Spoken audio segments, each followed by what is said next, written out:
자, 안녕하십니까. 원키 작가입니다. 자, 이번에는 장편 소설을 어떻게 쓰는가, 어떻게 10권, 20권, 30권, 50권 뭐 이렇게 소설을 쓰는지 궁금하신 분도 많이 있을 거예요. 한 권도 못 쓰겠는데 어떻게 그렇게 쓰느냐. 그러나 기본적으로 여성향 소설 같은 경우는 장편이 조금 어려워요. 그 이유가 남자 주인공, 여자 주인공, 위기, 다시 합치고 좋은 결말 이렇게 되고 끝나거든요. 보통은 다시 또 위기를 주고 사귀었다가 다시 또 위기를 주고 또 사귀었다가 이렇게 되면은 힘들어요. 보는 사람이 짜증이 나죠. 그래서 보통 한 번 정도만 넣고, 그렇게 너무 남자랑 여자만 넣기가 조금 짧아지니까 중간에 삼각관계라든가 사각관계를 만들어서 이런 식으로 조금 더 장편으로 가려고 하는 거죠. 보통 그 시크릿 가든에서도 남녀 주인공이 있고 그 서브 주인공으로 김사랑하고 그 가수 이름은 생각 안 나는데 그 가수 역할 했던 그렇게 4명이서 서로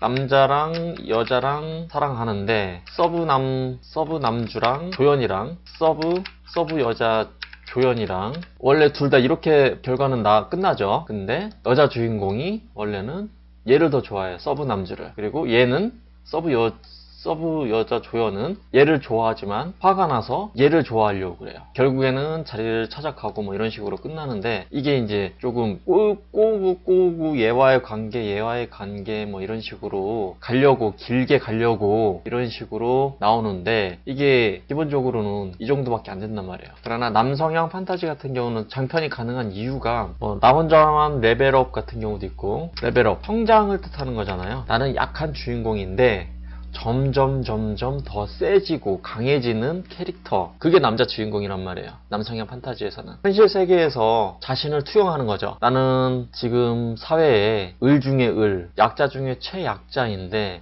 이런 약자가 조금씩 노력을 해서 점점 성장을 해서 노력하고 성장해서 최강자가 되어야 한다라는 점을 부각시키는 거죠. 자신을 투영하는 거죠.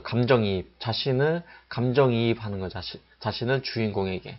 그렇기 때문에 처음 최약자에서 약간 성장, 또 성장, 이런 식으로 성장을 거듭하면서 최강자의 자리에 올라섬. 이게 이제 기본적으로 남성향 판타지 무협의 기본 틀이거든요. 그렇기 때문에 장편이 가능해요. 어떻게 장편이 가느냐. 보통 성장을 한다는 거는 던전에 들어가죠. 아니면은 누구와 싸우던가 던전에 들어가서 아이템을 먹고 레벨업을 하고 스킬에 숙련도를 올리고 이런 식으로 해서 성장의 성장을 거듭하죠. 그러다가 최약자에서 약자, 중간, 강자, 최강자 이런 식으로 쭉쭉쭉쭉 올라서는 거죠. 그렇기 때문에 가능한 거예요. 그거를 자세하게 풀어 넣는 거죠. 네. 그러면은 의식의 흐름대로 쓴다는 게 무엇을 말하는 건지, 저 같은 경우도 이 완결을 내기 전에는 의식의 흐름대로 쓴다는 게 무엇인지를 이런 말을 들어보긴 했어요. 그런데 이게 도대체 무슨 말인지 이해를 못했었는데 한번 써보니까 무슨 말인지 알겠어요. 의식의 흐름대로, 이거는 작가 의식의 흐름이 아니에요. 캐릭터의 의식이죠. 각 캐릭터의 의식의 흐름이죠. 그러니까 주인공, 조연, 그리고 악당 이렇게 있다고 해볼게요. 주인공의 목적 있잖아요. 주인공은 자신의 목적을 위해서 자신의 목적을 따라서 움직여요. 조연은 그럼 어떻게 움직일까요? 조연도 이 캐릭터의 각 조연마다 자신만의 캐릭터가 있어요. 그게 무슨 말이냐? 자신만의 목적이 있다는 얘기죠. 자신만의 목적을 가지고 있어요. 주인공의 조력자, 메인 악당의 서브 악당 이런 식으로 조연이 있을 거 아니에요? 이런 식으로 있으면은 조연도 각자 자신만의 의식이 있어요. 이 조연도 자신만의 목적이 있는 거죠. 자신만의 목적을 가지고 있어요. 주인공의 목적도 있고 각 조연마다 각 조연이 목적이 따로 있어요. 그러니까 주인공하고 조연이 만나요. 만약 조력자라 하면은 이 조력자는 주인공의 목적을 알고 있기 때문에 어떻게 해야 된다. 근데 기본적으로 얘기를 해주겠죠. 나는 주인공이 조연한테 나는 여기 지금 던전 들어가려고 그런다. 너도 같이 갈래? 그래, 나도 같이 갈게. 이유는 뭐예요? 같이 간다는 거는 던전에 들어가서 같이 싸우자는 얘기죠. 근데 만약에 메인 빌런의 서브 빌런이라고 해봐요. 조연이 등치는 역할이라고 해봐요. 주인공이 너 나랑 같이 던전에 들어가서 같이 싸울래? 그럼 그래, 좋아, 싸우자. 그러면 첫 번째 조연하고 두 번째 조연은 목적이 달라요. 왜 다르냐? 첫 번째 조연은 주인공의 목적에 따라 던전에 들어가서 열심히 싸우는 게 목적이에요. 자신의 목적. 그러나 두 번째 메인 빌런의 서브 빌런의 조연이라고 하면은 던전에 들어가서 주인공이 위기에 빠지도록 움직이게 하는 것이 서브 조연, 서브 악당의 목적이죠. 그것을 위해서 인과관계를 맞춰야 돼요. 그냥 주인공이 배신했다. 그러면은 재미가 없잖아요. 제2 조연이 주인공을 배신했다. 왜 배신했어요? 배신한 이유가 있을 거 아니에요. 나 혼자만 레벨업에 대해서 말씀을 드리자고 하면은 서브의 서브 악당이라고 할 수 있죠. 이게 누구냐면은 황동수인가? 뭐 이런 식으로 얘가 누가 형인지는 잘 모르겠는데 황동석이 동생인가? 뭐 이런 식으로 있잖아요. 얘는 S등급 동생.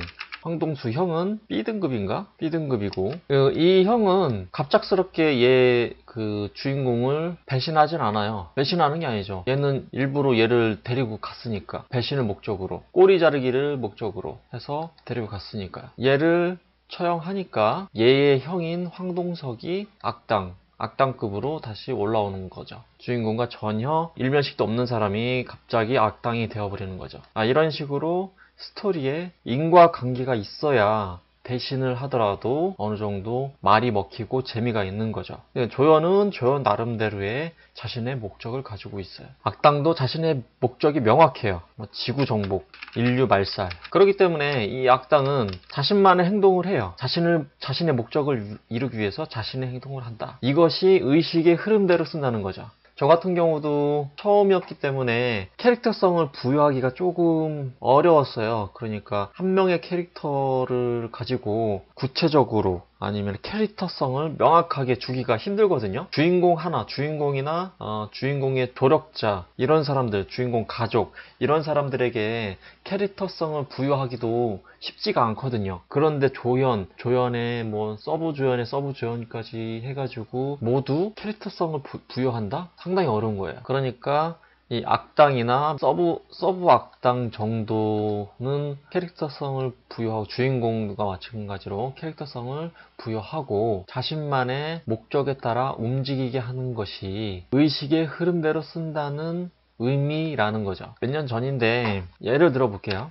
저 같은 경우는 홍상수 감독님의 영화는 저는 보진 않았어요. 사실대로 말씀드리자고 하면은 저 같은 경우는 그냥 상업, 재미, 예술성 이런 것보다는 재미, 상업영화 이런 거를 더 좋아하거든요. 웃고 그러니까 저 같은 경우는 그 시간에 영화를 보고 깨달음을 얻는다거나 이런 거를 좋아하지는 않아요. 그러니까 그 시간에 킬링타임이죠. 그 시간에 재밌게 웃고 지내는 거를 더 원하는 거거든요. 영화를 보고. 근데 홍상수 감독님 같은 경우는 좋은 영화를 많이 만드신다고 그러는데 저는 안 봤지만 예전에 무릎팍도사 유튜브에도 있더라고요. 찾아보니까 무릎팍도사의 유준상 씨가 나오는 장면이 있어요. 홍상수 감독의 낯선 나라에선가? 낯선 해변에선가?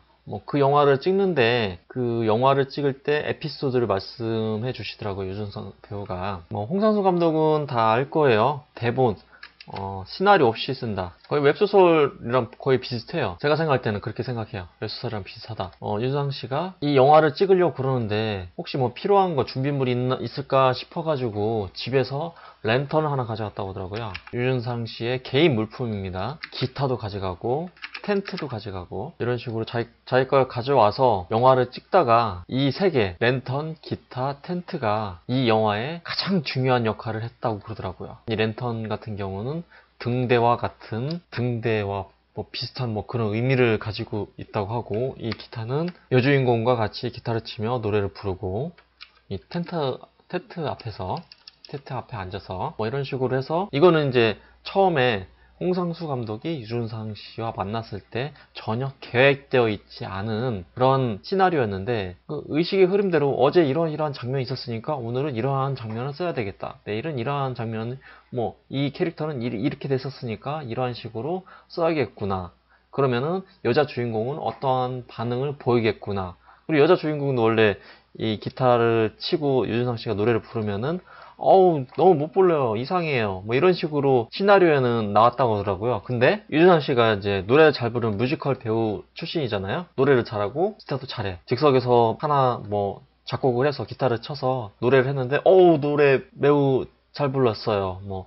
뷰티풀 보이스라고 했나? 이런 식으로 여자 주인공이 그 시나리오대로 얘기 안 하고 노래 잘 불렀어요. 노래 좋아요. 목소리 좋네요. 뭐 이런 식으로 했다고 그러더라고요. 그러니까 바로 캐릭터성이 부여가 돼가지고 이 여자 주인공이 그런 식으로 얘기하니까 그냥 그걸로 갔다 오더라고요. 그 시나리오가. 뭐 이거는 예를 들었었던 거고, 뭐 이런 식으로 캐릭터성을 부여한다고 하면은 의식의 흐름대로, 그러니까 그 캐릭터가 움직이는 대로, 그 캐릭터의 목적에 맞게 움직이는 대로 소설이 써 나가진다라는 거죠. 그 중간중간에 뭐 이런 식으로 처음부터 1번문에서 2번으로 갈 때는 이렇게 하고, 한번 위기를 줘야 되겠다. 아니면은 주인공의 역할을 잘 부여해 줘야 되겠다. 뭐 이런 식으로 이거는 기본적인 10번까지, 그러니까 완결 때까지는 원래 처음에 목적한 바가 있을 거 아니에요. 이 소설의 처음은 이렇게 써고 완결은 이렇게 결말을 내야겠다라고 생각하고선 쓰겠지만 중간에 바뀌는 경우도 있고 중간까지 다 생각하고 쓰질 않아요. 이 캐릭터성이 이러한 식으로 변하고 주인공은 자신의 목적에 따라 움직이고, 아니면 복수를 한다고 하면 이렇게 복수하고 저렇게 복수하고, 똑같이 복수를 한다고 해도 똑같이 하면 재미가 없잖아요. 전투씬 같은 경우도 똑같이 싸우면 재미가 없잖아요. 캐릭터가 성장을 하게 되면 그 성장한 것을 기준으로 새로운 기술을 쓰고 이런 식으로 움직여 나가는 거죠. 그리고 처음에 완결을 생각하고 쓰지만 그 완결은 조금 변한다고 그러더라고요. 저 같은 경우는 원래 처음 완결을 생각하고 썼기 때문에 변하지는 않았었거든요. 뭐 이렇게 해서 의식의 흐름대로 쓴다. 의식의 흐름대로 쓴다는 게 이런 의미라는 거죠. 캐릭터의 목적, 자신만의 목적, 주인공의 목적, 조연의 목적, 악당의 목적, 자신만의 목적들이 다 가지고 있기 때문에 그 목적에 따라 움직이는 거죠. 그렇게 되면은 장편을 재미있게 길게 쓸 수 있다라고 생각을 합니다. 자, 이상입니다.